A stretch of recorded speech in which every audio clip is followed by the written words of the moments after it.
سڵاو ڕێز هاوڕێیان پێش چەند ڕۆژی ڕابردوو کوبوونەوەی یەکێتی پارتی بوو لەسەر بابەتی حکومەتی هەرێم و حکومەتی بەغدا و ئەوە بۆ بینیمان زۆر شت بڵاو بوویەوە لە هەردوو تەرەفیا ئایا ڕێک کەوتن ڕێک نەکەوتن لەبەر خەڵکیان بزر کرد. بەڵام من لێرە شتێکتان پێ دەڵێم کە ئەوە 100% بە بۆچوونی من ڕاستە لەسەر چی ڕێککەوتونە و لەسەر چی ڕێک نەکەوتونە. هاوڕێیان ئەوان لەسەر یەک شت ڕێککەوتونە، هەرچی شتێک هەیە لە بەرژەوەندی ئەو دوو حزبەدایە لەسەری ڕێککەوتونە و هەرچی شتێک هەیە لە بەرژەوەندی خەڵکدا بووە لەسەری ڕێک نەکەوتونە. ئەوە ڕاستیەکەیە، ئەوەی کە کرا تەنانەت بۆ مەشغوڵکردنی خەڵکە، تەنانەت بۆ ئەوە بوو ئیعادەی حساباتی خۆیان بکەن، ئەمە بۆ تۆ، ئەمە بوو من، ئەوە بوو ئەوە بوو ئەو، هەر ئەوە بووە و هیچ نەبووە. وەکوتم لەسەر شتی خۆیان ڕێککەوتونە و هیچ کێشەیەکیان نییە و لەسەر بەرژەوەندی خەڵک ڕێککەوتنیان نییە و نابێ.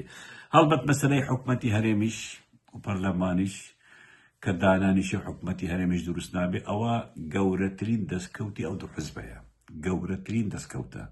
خۆیان دروستی ناکەن، پێویستیشان پێ نییە دروستیکەن. حکومەتێک هەیە و پەرلەمانیش پێویست نییە سەر ئێشە بچنە قاعی پەرلەمان و قسە بکەن و هەوار و هوریا و ئیتر پێویست ناکرێت. ئیتر بۆیە دروستەکردنی حکومەت نەدانیشتنی پەرلەمان لە بەرژەوەندی ئەو دوو حزبەیە، بۆیە دروست ناکەن و دروستیشی ناکەن و باوەڕ ناکەم لە دوای حکومەتی بەغاش دروست ببێ. من لەو باوەرم هەروایە ئەمە لە بەرژەوەندی هەردووکیانە، بە تایبەتی لە بەرژەوەندی پارتیدایە کە مەسرور هەر لەو پۆستادا بمێنێ و حکومەتەکە ماوەی نەک 4 ساڵ بێ ببیتە 9 ساڵ 10 ساڵ، ئەوە 8 ساڵ تێپەڕی.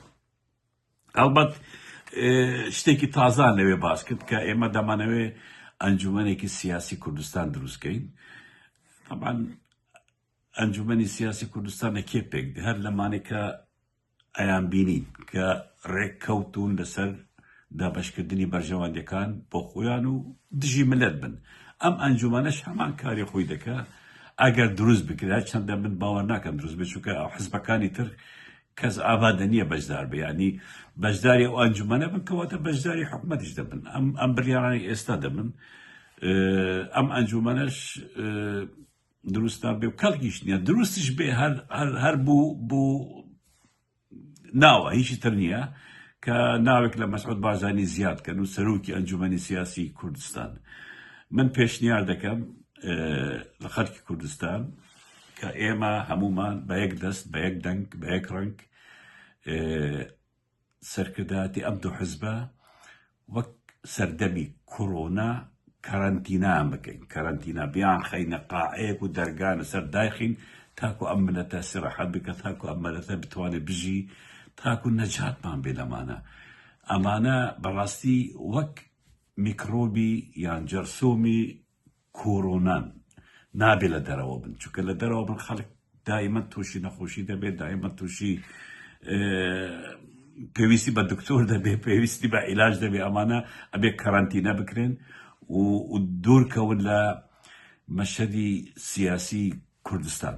سپاس.